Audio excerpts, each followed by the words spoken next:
नाज़रीन आदाब, disclosure the untold stories के साथ एक मरतबा फिर अली वारसी आपके सामने हाजिर है और मेरे साथ मौजूद है एज यूजुअल तौसीफ अहमद खान साहब। तौसीफ साहब कैसे हाँ हैं आप? जी। शुक्र अल्लाह का जी, आप सुनाएं। तौसीफ साहब, आज जो हम आपसे बात करने जा रहे हैं वो पाकिस्तान की एक रीसेंट हिस्ट्री का एक बहुत ही भयानक एक जो है वो एपिसोड है जिसमें एक साहब जो थे वो 6 साल तक पाकिस्तान के तमाम हर चीज के करता धरता थे। एक शख्स था जिसके पास सब कुछ था, सबसे पावरफुल शख्स था और उसका नाम था जनरल कमर जावेद बाजवा, पाकिस्तान के फॉर्मर आर्मी चीफ जो हाल ही में रिटायर हुए हैं और उनकी जगह जनरल आसिम मुनीर ने ली है।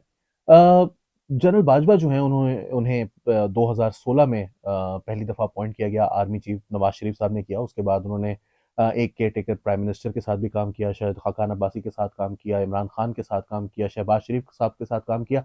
5 वजीर आजम भुगताने का उनको जो है वो तजुर्बा रहा और अभी भी वो मजीद एक्सटेंशन लेना चाहते थे। मैं आपसे दो पार्ट्स में हम ये चाहते हैं कि इस डिस्कशन को करें, जिसमें पहला पार्ट मैं ये चाहता हूं कि आपसे हम ये पूछें कि पाकिस्तान के जो फॉर्मर आर्मी चीफ थे जनरल कमर जावेद बाजवा साहब, इनका पहला टेन्योर कैसा था, यानी पहले 3 साल। और फिर हम आपसे बात करेंगे अगले एपिसोड के अंदर कि जिसमें हम आपसे ये सवाल करेंगे कि दूसरे टेन्योर और फिर उनके एक्सटेंशन की आखिर में कोशिशें कैसे थी। पहले तो आप मुझे ये बताइए कि 2016 में इनकी जो अपॉइंटमेंट थी वो भी एक मज़ेदार वाकया है। आखिर वो कैसे पेश आया था और उसके अंदर नवाज शरीफ साहब ने या उस वक्त की जो गवर्नमेंट थी उसने जनरल कमर जावेद बाजवा ही को क्यों चुना? आपने ये नहीं बताया कि जनरल बाजवा ने अयूब खान का रिकॉर्ड तोड़ा प्राइम मिनिस्टर वाला, या पीछे रह गए। यूब खान साहब ने तो सदारती निज़ाम चलाना शुरू कर दिया था, तो नहीं, वो उससे तो। पहले जब वो मेजर जनरल, फिर 11 दिन में लेफ्टिनेंट जनरल, और हाँ, फिर उसके बाद ये भी मेरा एक ख्याल देखने वाली चीज़ है, उन्होंने मेरा कोई, ख्याल है। मेरा ख्याल है 7-8 वो उन्होंने प्राइम सात मिनिस्टर आठ उन्होंने भुगताए, भुगताए थे। और बल्कि 7-8 प्राइम मिनिस्टर्स ने उन्हें सर्व किया। सर्व किया था।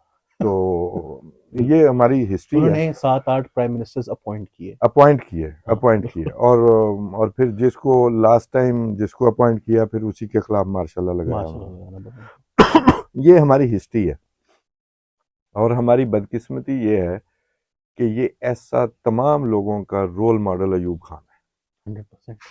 और ये जो अपनी जो लेते हैं ना उनसे, वो उसको आप क्या उसका लफ्ज़ यूज़ करेंगे, ये इंस्पिरेशन हम्म। जो वो टोटल वो सब की अयूब खान से आती है। चाहे उसमें इनका वो नज़रिया जो बना के हमें पेश किया जाता है, सबसे पहले पाकिस्तान, और जनरल बाजवा का तो खैर वो उनकी चेस गेम लगाई हुई थी, उनका तो पता ही नहीं था हम्म। हमें हम्म। कि वो क्या करना चाहते हैं, या ज़िया का इस्लामाइजेशन, या याह्या खान। सबका रोल मॉडल जो है वो सेम जनरल वही अयूब रहा, खान थे। जो अयूब खान ने हमें इस मुल्क को, इस बदकिस्मत मुल्क को इंट्रोड्यूस करवाया। नाम सिर्फ बदले, चेहरे बदले, हम्म। लेकिन सबका रोल मॉडल मैंने अपनी आंखों से देखा, कानों से सुना कि अयूब खान को सब रोल मॉडल समझते टू। हैं। हाँ, ये एक पहली बात तो ये है। दूसरी बात ये है कि भी बड़ी ज़बरदस्त शख्सियत थे जनरल बाजवा। हम्म।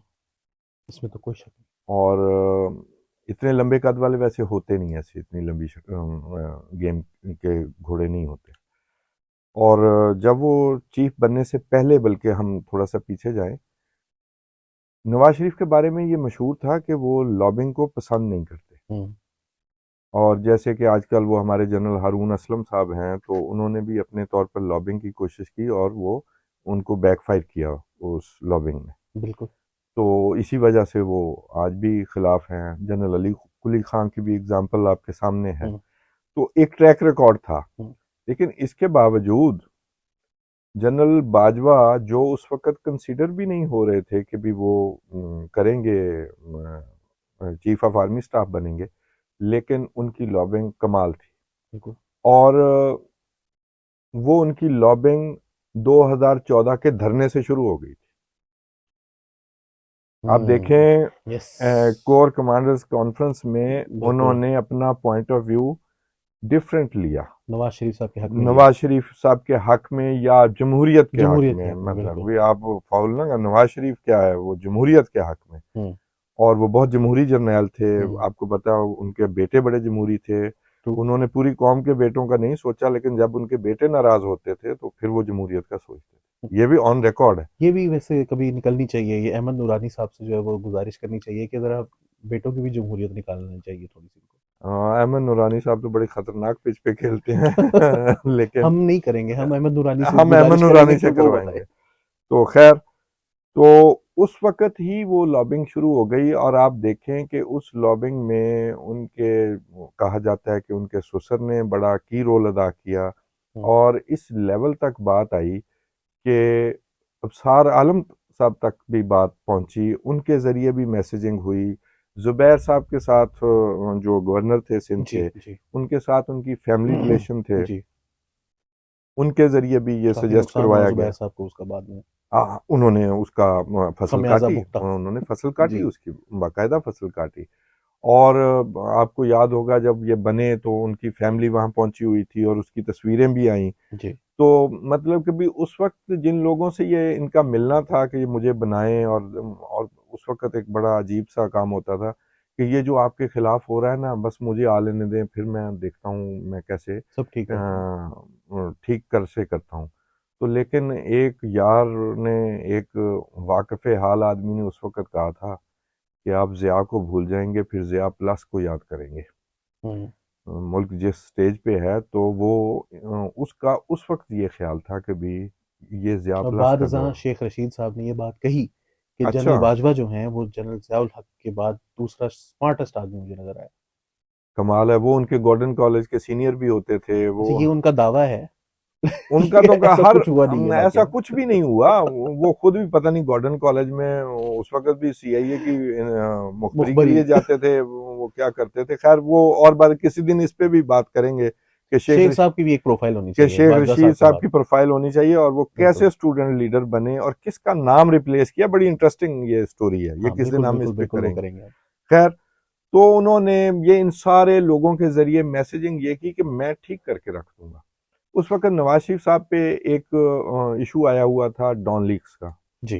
तो अब सच्ची बात पूछें कि भी डॉन लीक्स जब मैंने सुनी और वो स्टोरी पढ़ी, तो उसमें क्या था, कुछ भी नहीं था। दुनिया के हर मुल्क में सहाफ़ी के पास लीक खबरें होती हैं और वो चलती हैं मैं इसमें। अगर आपको छोटा-सा एक इस पे मेरी छोटी-सी गुज़ारिश है, वो ये है कि डॉन लीक्स जो है ना, मेरे ख़्याल में खबर में कोई मसला नहीं है। लेकिन डॉन लीक्स को अगर आप पढ़ें ना, तो ऐसा लगता है कि एक दफ़ा बल्कि हमारे टीम के कुछ 2-3 दोस्त बैठे हुए थे, मेरे कॉलीग्स, और मैंने कहा कि यार अच्छा चलो तुम ना एक दफ़ा वो डॉन लीक्स की खबर निकालो और उसको पढ़ते हैं और साथ मिल के पढ़ते हैं। और फिर हमने जब वो पढ़ी, तो हमने खबर में पढ़ा कि फिर यकायक इस तरफ से आवाज़ आई, यूँ करके रिज़वान अख्तर साहब ने देखा, उन्होंने कहा क्या? और फिर जो है वो शहबाज शरीफ साहब ने कहा कि ऐसे हुआ, और फिर वो वहाँ से बोल रहे थे तो सामने से सेक्रेटरी साहब बोले। वो ऐसा लग रहा था कि जैसे ना ये ड्रामाई तश्कील जो थी ना उसकी, वो थोड़ी-सी कुछ ज़्यादा, वो कहते हैं ना बढ़ा देते हैं कुछ ज़ेब-ए-दास्तान के लिए, हाँ, तो हाँ जी, ज़ेब-ए-दास्तान के लिए हाँ जो जी। कुछ बढ़ाया गया ना, वो मसला था मेरे हिसाब से तो उसमें। वो मसला था, लेकिन वो मसला मैं ये समझता हूँ कि वो मसला भी किसी ने खुद से उसको ज़्यादा हवा दी। जी, देखिए, जनरल बाजवा से देखिए पहले, इसका ये मतलब नहीं है कि आप वज़ीर-ए-आज़म फारिग कर दें, मैं वैसे ही कह रहा हूँ कि उस हाँ, स्टोरी के वो अंदर तो है। है, लेकिन हाँ, समझाने से तो कोई वज़ीर आज़म नहीं बचता, बिल्कुल। उसके लिए ताकत होनी चाहिए। लेकिन वो जो पिछले थे पेशरो कहते हैं जो जनरल बाजवा के, जनरल जी, राहिल माशाअल्लाह, शरीफ, ऐसे ही है। तो वो उनकी ख्वाहिशात थी, वो गवर्नमेंट को अंडरमाइन करना चाहते थे, हुँ, वो मतलब एक सुपर हीरो के तौर पर इमर्ज हुए। हुँ, और हुँ। आपको याद होगा वो एक मूव ऑन पार्टी, जाने की बातें जाने जाने दो, की अब बातें चले जाने भी दो। आओ। तो वो उन्होंने, और फिर लॉकडाउन का भी एक सिलसिला हुआ, तो उन्होंने भी अपने तय काफ़ी कोशिशें की। इवन बदकिस्मती ये कि जनरल बाजवा को जब बनाया जा रहा था, तो उनके खिलाफ भी एक बड़ी गंदी कैंपेन भी चली, जिसका जी, बाद जी, जी, में बिल्कुल, बिल्कुल, बिल्कुल। कुछ लोगों ने खमियाजा भी भुगता कि जी वो शायद उन्होंने किया। बहरहाल सेनेटर इस साजिद मीर के ज़रिए। साजिद मीर के ज़रिए और लोगों के ज़रिए, तो उस वजह से वो जनरल साहब, जब जनरल बाजवा आए, तो उस वजह से फिर उन्होंने, आप देखें जब हम उनके वो जो चेस गेम लगाई है ना, तो उसमें आप देखिएगा कि वो उन्होंने इस चीज़ को भी कवर करने की कोशिश की हुँ, कि भी जब वो इक़्तिदार में आए, हम इक़्तिदार ही कह सकते हैं, पाकिस्तान में तो इक़्तिदार ही होता है ना हुँ। जी, वो हम सरकारी मुलाज़िम तो नहीं हाँ, कह शहबाज शरीफ सकते साहब ना। कौन-से इक़्तिदार में थे। हाँ जी, तो जनरल बाजवा साहब ने ये, जब ये सारी तसल्लियाँ दे के, स्पेशली अपने ससुर के ज़रिए, जब नवाज शरीफ साहब के ज़रिए वो बन गए और पूरी तसल्ली हो गई, तो उसके बाद जब अगला काम शुरू हुआ, तो फिर जनरल बाजवा साहब ने अपने आप को असर्ट करना शुरू किया। हुँ, और उसमें फिर उन्होंने असर्ट में इम्प्रेशन ये दिया कि जी वो मेरे कोर कमांडर्स जो है ना, वो मेरे कमांडर्स जो हैं नहीं सुन रहे। वो नहीं सुनते, वो कहते हैं जी डॉन लीग्स पे कोई फैसला करें। हम्म। और फिर उन्होंने अपने पर पुर्जे दिखाने शुरू किया। दिखाने शुरू और इसी में ये बात ऑन रिकॉर्ड है कि नवाज शरीफ को कहा गया था कि अगर जनरल राहील शरीफ को एक्सटेंशन दे दें तो डॉन लीग्स खत्म हो जाएगा। हम्म। तो उसी फिर डॉन लीग्स को आगे बढ़ाया गया, क्योंकि एक बयानिया बन चुका था, एक फैसला हो चुका था हम्म। कि एक थर्ड फोर्स, जो टू पार्टी सिस्टम है, इसको तोड़ने के लिए एक थर्ड फोर्स जो है वो लाई जाएगी। उस पर पिछले कई साल से काम पिछले जारी कई था, साल से बिल्कुल। काम हो रहा था, कभी आहिस्ता हो जाता था, कभी तेज हो जाता था, लेकिन वो काम जारी जारी था। रहा, बिल्कुल। तो उसके बाद फिर जनरल बाजवा साहब ने, जो मैं कहता हूँ, मैं स्मार्टनेस को दाद देता हूँ, वो अपनी ऑफिसर्स की कॉन्फ्रेंस में कहानी और बयान होती थी, हम्म। नवाज शरीफ के सामने और होती थी, इमरान खान के लिए और होती थी, और मजहबी तबका के लिए और होती थी। हम्म। कभी उनकी भी अपीजमेंट की पॉलिसी जो है वो जारी थी। जारी थे, बिल्कुल। और उस हवाले से वो और सब समझ रहे थे मेरा इससे बड़ा हमदर्द कोई नहीं है। एग्जैक्टली ये कमाल था उनका। कभी ये हमारे साथ जो है नवाज शरीफ साहब समझते होंगे हम्म। कि ये मेरे एहसानमंद हैं, तो ये कहाँ तक जाएंगे, और अभी ताज़ा ताज़ा काम हुआ है। हम्म। कमांडर्स ये समझते होंगे कि भी ये हम इन्हें अपने इंस्टीट्यूशन की पल्स दे रहे हैं, तो ये इन्हें सोचना पड़ेगा। अपोजिशन ये समझती थी कि एक फैसला हो चुका है कि इमरान खान अगला जो है वो मोहरा होंगे, हम्म। तो अब ये इससे, लेकिन उन्होंने सबको राजी रखा।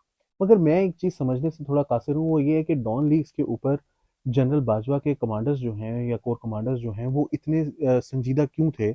मतलब ये थोड़ा सा ज़रा सख्त लफ्ज़ हो जाता है, मगर वो सवाल मेरा ये है कि इन जो कुछ डॉन लीग्स में लिखा गया था उसमें से कोई एक लफ्ज़ भी झूठ नहीं था। झूठ इससे मुराद ये कि क्या पाकिस्तान की जो आर्मी है या उसकी जो इंस्टीट्यूशंस हैं उसके अंदर कुछ रोग एलिमेंट्स हों, जो जो भी आप उनको कह लें, क्या वो हाफिज सईद को और इन तमाम लोगों को प्रोटेक्ट करने में पेश पेश नहीं रहे? क्या ये इन्हीं के लगाए हुए गमले पौधे नहीं हैं? तो इतनी जो है वो मैं उससे वो मुझे याद है कि ARY पर ना एक दफ़ा खबर चली कि नाअहल नवाज शरीफ को जेल में डाल दिया गया। तो मैंने आगे से लिखा कि स्मगलरों के चैनल से इतनी गैरतमंदी की तवक्को नहीं थी। तो, तो मेरे ये समझ में नहीं आता कि वो इतने नाराज क्यों थे? वो क्या हो गया था डॉन लीग को? नहीं, वो इनफैक्ट उन्होंने स्टोरी तो डिनाई की नहीं। हाँ। उन्होंने कहा कि ये आनी नहीं चाहिए आनी थी। नहीं चाहिए थी, हाँ। That was the issue. हाँ। और लेकिन एक बड़ी इंटरेस्टिंग बात है कि उन्होंने, सिरिल ने अपना जो जर्नलिस्टिक जो फर्ज है वो निभाया। जी। उन्होंने जब उनके पास ये इंफॉर्मेशन जहाँ से भी आई होगी, तो उन्होंने तो जनरल आसिम सलीम बाजवा को भी भेजा कि आप इसको वेट करें कि भी ये ऐसा कोई वाकया चार हुआ है। जगह से वेरीफाई किया, बैठ के तो ऐसा कुछ लेकिन मेरे नहीं इल्म रोकी के गई। मुताबिक उन्हें बताया ही नहीं गया, 3 दिन कभी कोई मौकफ नहीं दिया गया, हम्म। अपना मौकफ नहीं दिया गया। हम्म। अच्छा, उसी मौकफ के दिनों में, उसी मुद्दत में इसको रोकने की भी कोशिश हो सकती थी, बिल्कुल हो अगर सकती वह थी। इतना सेंसिटिव था, तो वो उसे रोका नहीं गया। बहरहाल उसने पर्पस जरूर सर्व किया। सर्व किया। और उसके बाद फिर आहिस्ता आहिस्ता डिज़ाइन खुलना शुरू हुआ, जैसे जैसे टीम सेट होने लगी। तो फिर पैनामा में ये था कि भी ऑफर थी कि हम आपको बचा लेते हैं। और नवाज शरीफ का वो जो मामला है, उसके बाद वो सेनेट के इलेक्शन आ रहे सेनेट के थे, इलेक्शन 2018। तो फिर डिज़ाइन खुलने लगा। लेकिन उसमें मज़े की बात ये है कि वो डिज़ाइन अभी बन रहा था, बना नहीं था। ये हम्म। फैसला हो गया था कि इमरान खान को लाया जाएगा, लेकिन ये फैसला नहीं हो पा रहा था कि कैसे लाया जाएगा, क्योंकि CPEC के जरिए नवाज शरीफ ने काम किया हुआ था। फिर 2014 में वो सरवाइव कर गए और पॉलिटिकल पार्टीज अपनी सिस्टम के साथ खड़ी हो गई। हम्म। अच्छा, 2014 का धरना सबको याद है, 2013 का धरना भी याद किया रखा है, जी जी जी। जब ताहिर कादरी साहब आए कनाडा थे से धरना है। और इमरान खान और MQM तब बैकआउट कर गए थे। जी। कराची MQM ने बंद करना था और इमरान खान ने साथ शामिल होना था ताहिर कादरी साहब के ताहिर कादरी साहब के साथ इस्लामाबाद में। हम्म। वो जावेद हाशमी ने कहा कि आप तो प्राइम मिनिस्टर बनने वाले हैं, तो वो आखिरी टाइम पे वो जो कोशिश थी, सियासत नहीं रियासत बचाओ हम्म। और नेशनल गवर्नमेंट बनाने की एक फिर से कोशिश थी, हम्म। जिसमें इफ्तिखार चौधरी साहब शायद पेश नेशनल थे। गवर्नमेंट के सरबराह होते। आपने बड़ा चांस मिस किया इस कौम ने, हम उन्हें भी देख पाते। तो वो 2013 में भी ये कोशिश हुई थी। तो ये जो बातें हैं ना, ये फिर हम आगे लेके चले ना, तो फिर 2018 के सेनेट के इलेक्शन से पहले जो तोड़फोड़ शुरू हुई, और अयाज सादक भी तकरीबन रोते हुए, क्योंकि मुझे जमहूरियत की फिक्र है, तो उस वक्त फिर ये गेम लगनी शुरू हुई। और बदकिस्मती से उस गेम में, उस सेनेट के इलेक्शन में और देन ऑनवर्ड आम इंतखाबात में पीपल्स पार्टी भी इस्तेमाल, पीपल्स पार्टी इस्तेमाल, जरदारी साहब बड़ी बुरी तरह इस्तेमाल हुई। पहले मैसेज दिया गया कि जी वो बलूचिस्तान की गवर्नमेंट गई, और उसके बाद अब नवाज शरीफ के कंप्रोमाइजेस देखें। अब क्योंकि जनरल बाजवा सबके साथ खेल रहे थे, पीपल्स पार्टी के साथ ये तय कर रहे थे कि आपको सिंध और बलूचिस्तान मिलेगा, दो सूबों से आप आ जाएंगे जेबों में। तो वो उस पर राजी हो गए। वो कहते थे कि जी मैं नवाज शरीफ के साथ हिसाब बराबर करूंगा। नवाज शरीफ को कहते थे कि भी अगर कोई मसला भी हुआ तो शहबाज शरीफ बन जाएंगे प्राइम मिनिस्टर, हम तो आपको ही देखना चाहते हैं। ठीक है, शहबाज शरीफ साहब से तो उन्होंने कैबिनेट के वो भी ले लिए थे नाम। हाँ जी, नाम भी ले लिए थे। और साथ इमरान खान को, शहबाज शरीफ साहब ने 78 नाम दिए थे तब उनको, ये कोई 10-15 एक दिए होंगे मेरे ख्याल 15-16 नाम थे। अब 78 हो गए माशाल्लाह। तो जी वो तो फिर कमाल कर रहे हैं। मुझे लगता है कि अभी परसों भी को बने एक, हाँ जी, वो सोहराब मलिक साहब, फवाद सोहराब मलिक, उनकी मुझे नहीं पता, जवाद सोहराब मलिक साहब, हाँ, क्या क्वालिफिकेशन है या क्या उन्होंने उनकी चीज स्टोरी में आपको चलाई है थोड़ी सी। वो मुर्तजा अली शाह जो लंदन से रिपोर्टर हैं, उनकी ये स्टोरी है कि ये सोहराब मलिक साहब जो हैं, ये लंदन में इनका एक अपार्टमेंट है। तो अभी जो नए आर्मी चीफ की अपॉइंटमेंट के लिए जब शहबाज शरीफ साहब वहां पर गए हुए थे, तो उनको ये था कि ये बग ना हो जगह, जहां जहां वो जाते थे, नवाज शरीफ साहब का ऑफिस, नवाज शरीफ साहब का घर, उनको लगता था ये जगह बग ना हो। तो जो जवाद सोहराब मलिक साहब हैं, इनके घर में, इनके अपार्टमेंट में दोनों भाइयों की मुलाकात होती है। तो आपको पता है पाकिस्तान में ही नहीं, लंदन में भी जगह का मसला है। तो जगह जो प्रोवाइड करता है उसका हक होता है। तो जो जगह प्रोवाइड करता है, हाँ, तो बहुत अहम होता है। और पाकिस्तान में जगह का मसला बहुत होता है। बिल्कुल, जगह का मसला होता है। लंदन में भी है, यही मैं लंदन में भी यही। अच्छा, अब हम उसको थोड़ा सा जो आगे चलते हैं, और वो है कि जनरल बाजवा साहब जो है वो आर्मी चीफ बन गए। 2018 का सेनेट का इलेक्शन हो गया, उसमें पीपल्स पार्टी से। अब हम इलेक्शन की तरफ, नहीं, मैं इसमें एक और चीज ऐड करूं। फिर उसमें एक और प्लान हुआ कि देखें जी, ये गवर्नमेंट जो है ना, क्योंकि नवाज शरीफ पॉपुलर हैं और हमारे अगेंस्ट वो जीटी रोड पे भी निकले हैं, तो पीपल्स पार्टी, फिर एक और चीज आइडिया भी बेचा गया, पीपल्स पार्टी और आप मिलकर हुकूमत बनाएंगे। ये भी इमरान खान को और आसफ जरदारी को ये आइडिया बेचा गया। और आपको याद होगा माल रोड पे ताहिरुल कादरी और आसफ जरदारी और इमरान खान का एक मुश्तरका टाइप जलसा हुआ, ठीक। तो उसमें लेकिन इमरान खान जो है वो खैर बड़े अच्छे, उन्हें वो टाइमिंग उन्होंने की, आगे पीछे की वो भी। और वो एक और भी उसमें चीज है ना कि इमरान खान साहब जो है वो नवाज शरीफ साहब से वो सीखते हैं, जिस तरह मियां साहब डिच करवाते थे अपने सियासी एलाइज को, उस तरह से इमरान खान साहब ने सीखा है। खैर नवाज शरीफ साहब ने उस वक्त कंप्रोमाइजेस भी किए सेनेट इलेक्शन में, कभी मुशाहिद हुसैन सैयद साहब बोले, कमाल है ना जी, मुशाहिद हुसैन सैयद, वो सलाउद्दीन तिरमिजी साहब, और क्या बात है। नवाज शरीफ का उस वक्त का आप कंप्रोमाइज देखें, कुर्बान होने को दिल करता है, बिल्कुल, कि भी किसी तरह बच जाए। अच्छा, एक जो कंप्रोमाइज है ना, वो जिस पे शायद नवाज शरीफ साहब डट गए, वो कभी किसी ने गौर नहीं किया।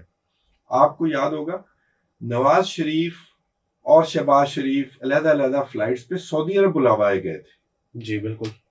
और वहां क्या बातें हुई वो आज तक किसी को नहीं पता। लेकिन उस वक्त यमन में फौज ना भेजने की वजह से सुना जाता है कि कोई नाराजगी थी, तो इस वजह से, तो बहरहाल सीना बसीना जो बातें हैं वो ये थी कि भी एक भाई पीछे हट जाए और दूसरे को मौका दे तो आप ही इक्तदार में रहे। अब ये भी एक वही पॉलिसी थी कि हम आपके साथ हैं, हम आपको चाहते हैं, लेकिन आप नवाज शरीफ साहब आप पीछे हट जाए, जो हर जगह मैसेज यही कन्वे किया जा रहा था। लेकिन एक मुलाकात में शहबाज शरीफ ने जनरल बाजवा को ये कहा कि अगर मेरा भाई एंटी एस्टेब्लिशमेंट है तो ये उसका कंसिडर्ड ओपिनियन है, तो मैं उसकी ओपिनियन का एहतराम करता हूँ, और मैं अगर सुलहजुई के साथ चलना चाहता हूँ तो ये मेरा कंसिडर्ड ओपिनियन है। तो मुझे उन पे भी इस बात पे कोई इतराज नहीं। ये भी उन्होंने खैर ऑन रिकॉर्ड बात की हुई, तो उन्होंने इस मीटिंग में भी बात की। उसके बाद आ जाते हैं जी इलेक्शन। जी, इलेक्शन में, इलेक्शन के 4 दिन पहले तक ना, जनरल साहब का प्लान ये था कि पहले तो वो इलेक्शन कमीशन के जरिए वो जो फौजी जवानों को पोलिंग स्टेशन के अंदर बिठाया गया, और वो एक इनफैक्ट मैसेजिंग, आप ये गौर करें कि ये जो हम कहते हैं ना जी वो आरटीएस बैठ गया और फलां बैठ गया, देखें काम पहले शुरू हो गया था।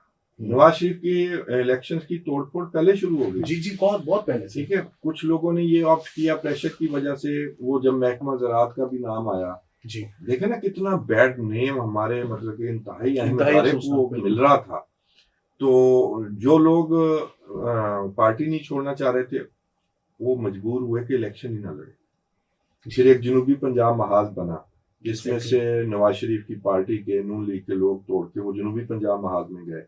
फिर जिनमें उस्मान बुज़दार साहब। जी हाँ, और इमरान खान की जिद के आगे फिर वो जनूबी पंजाब महाज सरेंडर करना पड़ा। उन्होंने कहा नहीं जी ये मेरा पर्पस सर्व नहीं होता, ये अगर मेरे साथ शामिल होंगे तो फिर मैं आगे चल सकूंगा। फिर उसी जनूबी पंजाब महाज को पीटीआई में शामिल करवाया गया, और ये थी वो असल तोड़फोड़ जिसकी वजह से रिजल्ट चेंज होना शुरू हुए। और आप इसमें एक खोसा साहब हैं, जुल्फकार खोसा नहीं, फारूक अमजद खोसा साहब, अमजद फारूक खोसा साहब। हाँ जी। और इनके बारे में जो है वो बताया जाता है कि उनको उस जमाने में बहुत सख्ती से ताकीद की गई कि आप पीएमएलएन को छोड़ें, और उन्होंने कहा कि मैं नहीं छोड़ना चाहता, आप मुझे हरवा दिएगा, आप बाकी सब कभी तो कुछ ना कुछ करेंगे, मुझे भी आप हरवा दें, मेरे साथ आखिरी उम्र के हिस्से में ये काम मेरे से ना करवाएं। लेकिन उन्होंने फिर बताया कि भाई तुम्हारा बेटा जो है वो मुल्तान में उसका फलानी जगह पर ऑफिस है और तुम जो है तो eventually he had to switch. हाँ, बिल्कुल ऐसे बहुत सारे, ये आप तो देखें वो पीर अमीनुल हसनात जी वो इलेक्शन वो छोड़ गए और ऐसे बहुत सारे। और फिर इसमें मुल्तान से एमपी के कैंडिडेट को थप्पड़ मारे गए जहां से महकमा ज़राअत मशहूर हुआ। फिर आप देखें उसमें इस्लामी टच आया, उसमें लोगों को ख्वाजा एहसन इकबाल को गोलियां लगी, नवाज शरीफ को जूता मारा गया। अब देखें तो सही ख्वाजा आसिफ के मुंह पर स्याही। आप देखें चेस गेम कैसे फिट हो रही है कि वो मजहबी टच भी साथ आया। खादम रिजवी साहब को जो है वो बिल्कुल कभी आप जो मर्जी कर सकते हैं, जिस पे जो मर्जी कुफर का फतवा लगा, धरना हुआ जिसमें काजी फायद ईसा आज तक उस फैसले को भुगत रहे हैं। जी। वो धरना करवाया गया। धरने में क्या करना था, एक्सपोज करवाया गया गवर्नमेंट को कि वो उसके पल्ले कुछ नहीं। और जब वो वजीर दाखिला या वो गवर्नमेंट अपने चीफ ऑफ आर्मी स्टाफ से राब्ता करती है कि आपने हमारे साथ ये इसको ख़त्म करने के लिए हेल्प करें और अमन व अमान का मसला पैदा हो रहा है, तो ये मतलब कभी मेरे लिए आज भी हैरानगी का बायस है कि मेरा आर्मी चीफ उसका बॉस उसे कहे और वो इनकार कर दे। वो आगे से कहे कि आपस में बैठ कर बात, आपस में यानी चले तजवीज देना और बात है, आप इनकार ही कर दें। और फिर उनको जिस तरह फैसिलिटेट, यानी ये आप इस्लामी टच आप अकेला इमरान खान पे नहीं दे सकते। फिर वो जो सिपाही साहबा होती थी और आप एक नाम भूल रहे हैं सर, एक शख्स था जिसने ये ऑर्डर दिया था कि इस धरने को यहाँ से उठवाएं, और उसने भी बहुत भुगता है। वो कौन सा शख्स था, मैं भूल रहा हूँ। जस्टिस शौकत अजीज सिद्दीकी। जी हाँ, जस्टिस शौकत अजीज सिद्दीकी, जिन्होंने एहसन इकबाल इंटीरियर मिनिस्टर को ये ऑर्डर किए कि इनके खिलाफ ऑपरेशन करें, इस धरने को खत्म करें। हाँ जी। तो उनको भी अभी तक वो उनका केस वो लगता ही नहीं है, केस लगता ही नहीं। और इवन काजी फायद ईसा साहब ने थोड़ा भुगता है अभी। बिल्कुल अभी भी कोई पता नहीं, 6 महीने हैं क्या, मतलब कभी हो सकता है, वो कुछ भी हो सकता है, कुछ। और फिर आप एक अदलियाती टच भी दिया, जिस तरह जो अदलिया में हुआ जस्टिस शौकत अजीज सिद्दीकी के साथ हुआ। और फिर अगर जस्टिस शौकत अजीज सिद्दीकी इस्लामाबाद हाई कोर्ट में थे तो सुप्रीम कोर्ट में क्या नहीं हो रहा था। सुप्रीम कोर्ट के जो रजिस्ट्रार थे वो उनके जरिए क्या क्या मैसेजिंग नहीं हो रही थी, किस केस का क्या फैसला करना है, और वो बनी गाला को रेगुलराइज करवाने की कोशिशें। वो अभी जनरल बाजवा साहब ने रिवील किया है, जावेद चौधरी साहब को अपने कॉलम के अंदर उन्होंने लिखा है। लेकिन इसमें एक और भी जो आखिर में मेरा ख्याल है कि हम इसको फिर अगले हफ्ते के लिए उठा रखते हैं, जो हम पार्ट 2 में करेंगे। वो हम आपसे ये भी बात करेंगे कि इसमें कल्चरल जो पाकिस्तान की जो सिचुएशन है, जिस तरह से उसकी पॉलिटिकल और कल्चरल जो असास है उसको किस तरह से तब्दील किया गया, उसको राइट विंग में कन्वर्ट किया गया, जो कि इतना राइट विंग नहीं था। और उसमें 2017 का जो बाय इलेक्शन है जिसमें कलसूम नवाज साहिबा नवाज शरीफ साहब हाँ की जी, सीट पर हाँ खड़ी जी, हुई, वो वो बड़ा अहम बहुत क्रिटिकल है। एपिसोड है। और मिसिंग पर्सन्स का केस जो कि 2017 जनवरी में पंजाब से लोगों को मिसिंग करना शुरू किया जब गया। वहां से शुरू हुआ और जी, ये मेरा ख्याल उसमें ब्लॉगर्स भी आए और ब्लॉगर्स आए बहुत बिल्कुल। सारे, मुदस्सिर नारू भी तभी, वो नहीं, वो मुदस्सिर इलेक्शन नारू के को बाद। इलेक्शन के बाद उठाया गया था। मुदस्सिर नारू का केस भी बहुत इंटरेस्टिंग इस वजह से है कि उन्होंने इलेक्शन से 2 दिन पहले एक तकरीर की थी और उसके अंदर उन्होंने अपनी एक नज़म पढ़ी थी जिसका नाम था होर की हुंदा है माशाल्लाह। और वो तकरीर जो है वो उनकी लगी और उस तरह की वो बातें करते थे, पब्लिकली भी करते थे। वो दुनिया न्यूज़ में हम जब थे तो वो हमारे वहाँ पर वो एज़ प्रोड्यूसर काम कर रहे थे। तो मुदस्सिर नारू से मेरी डायरेक्टली इतनी मुलाकातें नहीं है, लेकिन मेरे कुछ बहुत क्लोज़ दो फ्रेंड्स हैं जिनकी उनके साथ बहुत अच्छी दोस्ती रही है और मुदस्सिर नारू के बारे में चलें अब एक देखें, नाम है एक शख्स अपने इक़्तिदार की खातिर कुछ भी कर सकते अपने हैं। इंस्टीट्यूशन को भी खराब कर रहा है, जो हम सबके लिए मोहतरम है, और बाकी पूरे मुल्क को भी एट स्टेक लगाया हुआ है। और उसके बाद वो जो इलेक्शन होते हैं और उसमें जिस तरह वो पर्पस फिर नहीं आपका पूरा होता, आपका मकसद पूरा नहीं। इधर से वो वेव जो चली हुई थी, देखें मैं कहता हूँ 2013 में अर्बन एरिया में इमरान खान की वेव थी, ठीक है जी, और जो ही लाहौर से उकाड़ा की तरफ जाते थे नीचे की तरफ, तो इमरान खान खत्म हो जाता। जी ऐसा ही है, 2018 में वेव थी जीटी रोड पे नवाज शरीफ, ऐसा ही है। रोकने के बावजूद, वोट डालने के बावजूद, आरटीएस बिठाने के बावजूद नवाज शरीफ अपर पंजाब से जीत गया और साउथ ने जितवाया, इलेक्टेबल्स ने इमरान खान को जितवाया। और अगर इमरान खान 4 दिन पहले ये जिद ना करते, ये भी आज आपसे शेयर कर दूं कि अगर मुझे 115-20 सीटें पूरी मेजॉरिटी ना दी गई तो मैं अपोजिशन में बैठूंगा। वो जनरल बाजवा से पहले भी बाजी ले जाते थे, ये अब लोगों को लग रहा है, वो तब भी वो उन्होंने जीत का करके, एक जो है वो बनाया हाँ जी, गया था, तो वो फिर वो ग्रुप उनको वो बनाने की सीटें कोशिश की। देनी पड़ी, नहीं तो पीपल्स पार्टी और पीटीआई की कोalition और उसमें गवर्नमेंट जनूबी का पंजाब डिजाइन, महाज जो है और वो जनूबी शामिल हो पंजाब गई। महाज। तो ये इससे अगला जो वाक़या है वो फिर उन्होंने किस तरह से अपनी पहली एक्सटेंशन सिक्योर की, उसके बाद उन्होंने किस तरह से दूसरी एक्सटेंशन सिक्योर करने की वो कोशिश कर रहे थे और इस दौरान उन्होंने पीडीएम के साथ किस तरह से निपटा, इमरान खान साहब के साथ किस तरह से निपटा और सबसे एक बहुत इम्पोर्टेंट वाक़या पिछले 5-6 साल में जो जनरल बाजवा की वॉच पर हुआ, वो था कश्मीर का पाकिस्तान और इंडिया के दरमियान फैसला, जिसके बाद कुछ बचा नहीं कश्मीर के बारे में हमारे पास। तो इसके बारे में हम तौसीफ साहब से अगले हफ्ते डिस्कस करेंगे इसके पार्ट 2 में। इस प्रोग्राम से जो है वो हमें इजाज़त दीजिए। डिस्क्लोज़र द अनटोल्ड स्टोरी से फ़िलहाल इतना ही। अली वारसी को और तौसीफ अहमद खान साहब को इजाज़त दीजिए। अपनी आरा से हमें कमेंट करके बताइए। आदाब।